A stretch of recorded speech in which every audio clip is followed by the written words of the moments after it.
नमस्ते, मैं मधुबाला शर्मा, बालिका आदर्श विद्या मंदिर गंगा शहर से। कक्षा 12th की सभी बहनों का इस वीडियो में स्वागत है। आज हम हिंदी साहित्य का इतिहास से संबंधित टॉपिक पढ़ेंगे, जिसका सबसे पहला टॉपिक है कि इसका काल विभाजन। हिंदी साहित्य का इतिहास का काल विभाजन। काल यानी समय, यानी ये हिंदी साहित्य कब शुरू हुआ, कैसे शुरू हुआ, किस प्रकार से साहित्य का सृजन हुआ, इन सब के से संबंधित आज हम पढ़ेंगे या समझेंगे। सबसे पहले सभी बहनें इस वीडियो को ध्यान से सुनेंगी, 1 या 2 बार सुनेंगी, और उसके बाद जैसा कि इसमें काल विभाजन बताया गया है, ये सारा काल विभाजन आप अपनी उत्तर पुस्तिका में भी उतारेंगी। सर्वमान्य और सर्वप्रचलित काल विभाजन अर्थात हिंदी साहित्य का इतिहास है वो कौन से काल से शुरू हुआ था और ये सबके द्वारा माना गया और संपूर्ण भारत देश में ये प्रचलित है, इसलिए इसको सर्वमान्य और सर्वप्रचलित कहते हैं।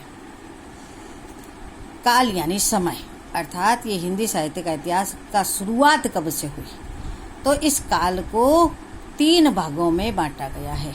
पहला आदिकाल, जिसको वीर गाथा काल भी कहते हैं, दूसरा मध्यकाल और तीसरा आधुनिक काल। आदिकाल का समय था 700 से 1400 ईस्वी तक। क्या समय था?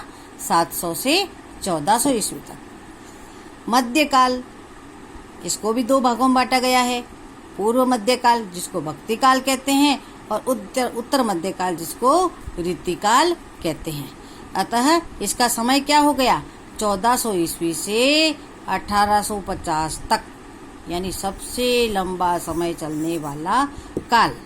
पूर्व मध्य काल को भक्ति काल भी कहते हैं, और ऐसा कहा जाता है कि हिंदी साहित्य इतिहास का जो स्वर्ण युग है वो भक्ति काल ही कहा जाता है, क्योंकि इस काल में अनेक भक्त कवियों ने समाज को परिवर्तित करने का प्रयास किया था, समाज में स्थापित अंधविश्वासों को दूर करने का प्रयास किया था, इसलिए इस भक्ति काल को स्वर्ण युग भी कहते हैं। ठीक है। और इसका जो काल था, इसका जो समय था, वो था 1400 ईस्वी से 1700 ईस्वी तक। इसी तरह उत्तर मध्य काल, जिसको रीतिकाल कहा जाता है, और रीतिकाल की ये विशेषता मानी जाती है कि इस काल में सुर, सुरा और सुंदरी, इन तीनों का बहुत बाहुल्य था।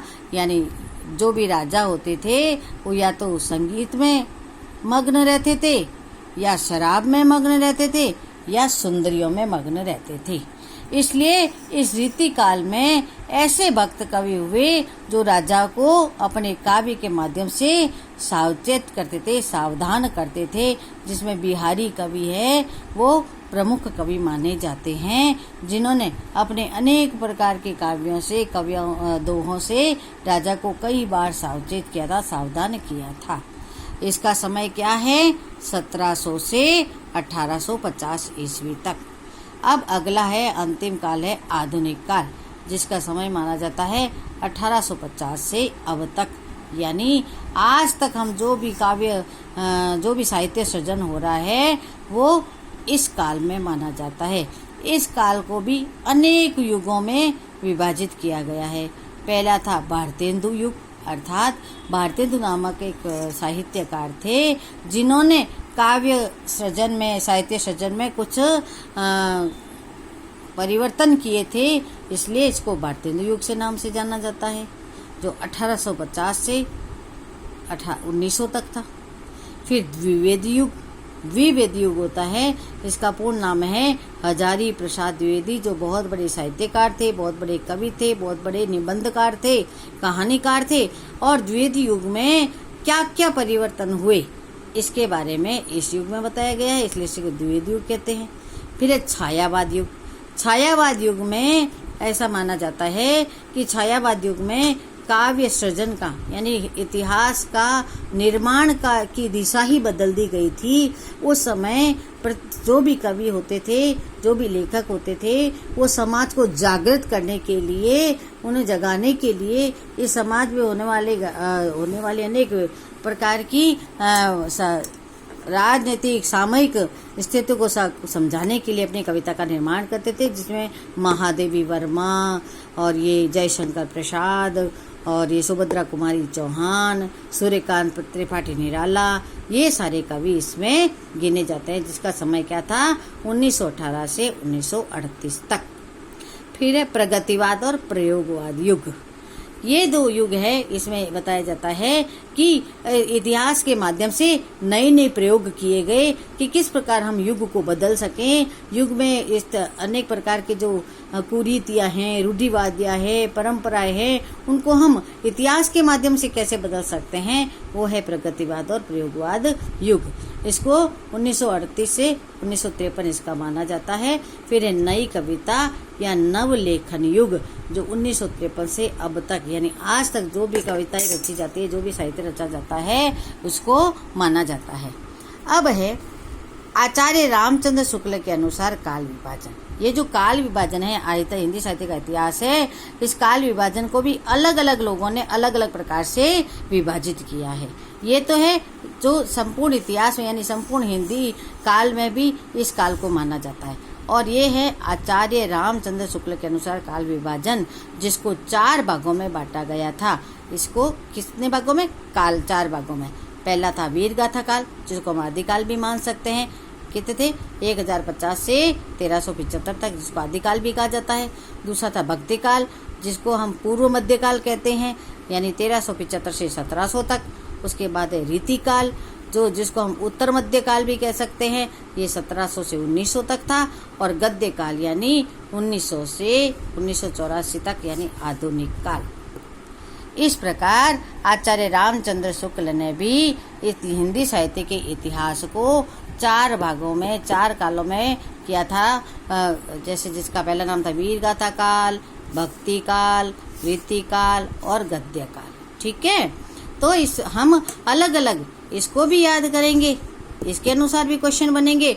और आचार्य रामचंद्र शुक्ल है जो बहुत बड़े साहित्यकार माने जाते हैं हिंदी साहित्य के, उसके आधार पर काल विभाजन को हम याद करेंगे। यद्यपि दोनों के नामकरण में कोई ज्यादा अंतर नहीं है, लेकिन समय अवधि में थोड़ा अंतर है।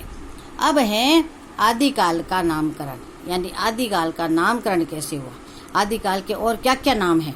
इसको आदिकाल तो कहते ही हैं, वीर गाथा काल भी कहते हैं, चारण काल भी कहते हैं, प्रारंभिक काल भी कहते हैं, वीरप्पन काल भी कहते हैं, सिंह सामंत काल भी कहते हैं, वीर काल भी कहते हैं और संधि चारण काल भी कहते हैं। कौन कौन से लेखक ने इस आदिकाल को क्या क्या नाम दिए वो हम पढ़ेंगे। आचार्य हजारी प्रसाद द्विवेदी ने इसको आदिकाल कहा, तो रामचंद्र शुक्ल ने इसको वीर गाथा काल कहा। फिर जॉर्ज ग्रियर्सन ने इसको चारण काल कहा, मिश्र बंधु ने इसको प्रारंभिक काल, महावीर प्रसाद द्विवेदी ने इसको बीजपन काल कहा और राहुल संस्कृत्याय ने इसको सिद्धि सामंत काल कहा। विश्व प्रसाद मिश्र ने इसको वीर काल कहा और डॉक्टर राम कुमार वर्मा ने इसको संधि चारण काल कहा। इसके सारे जो इतने सारे नाम हैं वो अलग अलग लेखकों ने अलग अलग प्रकार से दिए, अर्थात आदिकाल में जिस प्रकार का साहित्य सृजन किया था वो साहित्य सृजन के आधार पर अलग अलग लेखकों ने इसको अलग अलग नाम दिए। सब समय अवधि वही है। अब इसके कौन कौन से कवि हुए, कौन कौन से इसके हुए, आदिकाल के कौन कौन से कवि हुए। 84 सिद्धों में मुख्य सिद्ध कवि है डॉक्टर सरहपा, सबरपा, लुइया, डोम्बिया और तंतिया। गोरखनाथ को हिंदी का प्रथम गद्य लेखक माना जाता है, ऐसा मिश्र बंधुओं ने कहा है। नाथ साहित्य के आरंभकर्ता गोरखनाथ थे। सिद्धों का संबंध था वज्रयान से और प्रथम सिद्धवा या सहजयान के प्रवर्तक सरहपा। सिद्ध मत थे निरीश्वरवादी और नाथ थे ईश्वरवादी, अर्थात ये इसके मुख्य विशेषताएं हैं आदिकाल की। ठीक है ना, और ये आदिकाल के नामकरण है। तो इस प्रकार आज हमने काल विभाजन को पढ़ा, जिसमें जो सर्वमान्य और सर्वप्रसिद्ध काल थे उसको 3 भागों में बांटा गया है। फिर आदिकाल, मध्यकाल और आधुनिक काल। मध्यकाल को भी 2 भागों में बांटा गया है, पूर्व मध्यकाल और उत्तर मध्यकाल। आधुनिक काल के को भी अलग अलग युग के नाम से जाना जाता है, भारतीय युग, द्वैत युग, छायावाद युग, प्रगतिवाद, प्रयोगवाद, नई कविता या नवलेखन। इसके अलावा आचार्य रामचंद्र शुक्ल ने इस काल को 4 भागों में बांटा है, वीर गाथा काल, भक्ति काल, रीति काल और गद्य काल।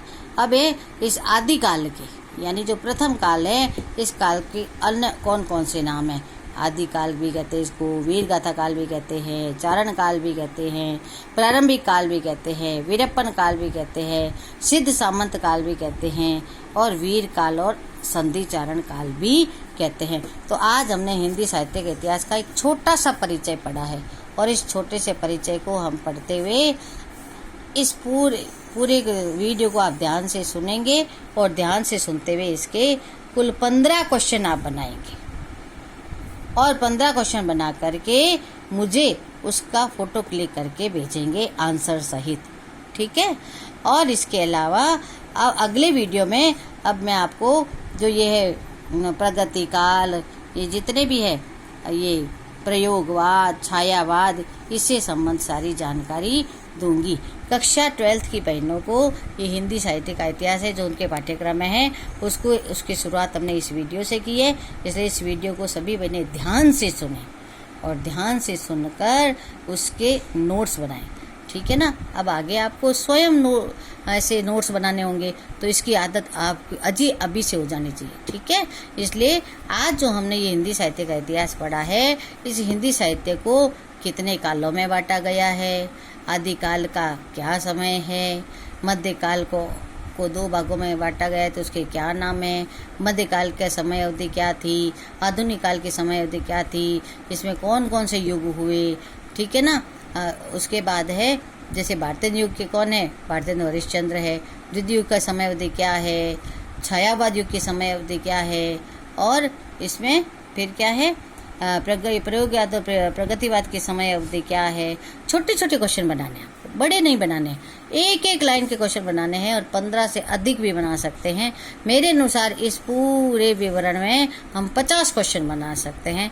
तो देखते हैं इस बार कौन सी बहन है वो अधिक से अधिक क्वेश्चन बनाएगी, अधिक से अधिक क्वेश्चन बना के, और इसी वीडियो में से आप सारा आंसर भी लिख के और उसका फोटो खींच के मुझे भेजेगी। आप अपनी कॉपी स्कूल आकर के चेक भी करवा सकती है, नहीं तो हम आपके घर संपर्क में आएंगे तब आपकी कॉपी चेक कर देंगे। इसलिए सभी बहनें आज अपने हिंदी साहित्य के इस काल को विशेष रूप से ध्यान से पढ़ेंगी, ध्यान से इस वीडियो को सुनेंगी, देखेंगी और इसके हाथों हाथ क्वेश्चन भी बना करके उसके आंसर भी लिखेगी।